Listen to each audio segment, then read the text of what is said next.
দেওয়া হয়েছে, মাওলা নতুন দায়িত্ব আপনি দিয়েছেন।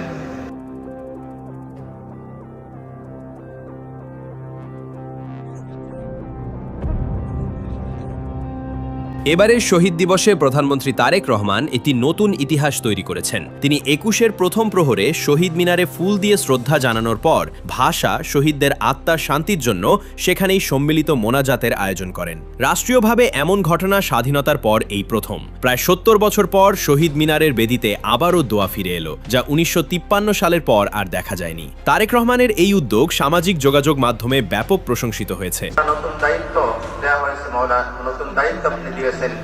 ইয়া আল্লাহ, তার মাননীয় প্রধানমন্ত্রী তারেক রহমানের কাঁধে ইয়া আল্লাহ তার হাতকে আপনি শক্তিশালী করে দিন।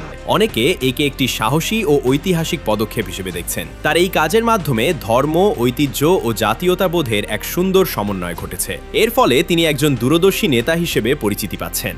রাষ্ট্রপতি শ্রদ্ধা জানিয়ে চলে যাওয়ার পর প্রধানমন্ত্রী তারেক রহমান আসেন। তিনি প্রথমে একা, তারপর মন্ত্রিসভা এবং সবশেষে প্রথমবারের মতো পরিবারকে নিয়ে শ্রদ্ধা জানান, যা আরেকটি নতুন দৃষ্টান্ত। এরপর তিনি মোনাজাতে অংশ নেন।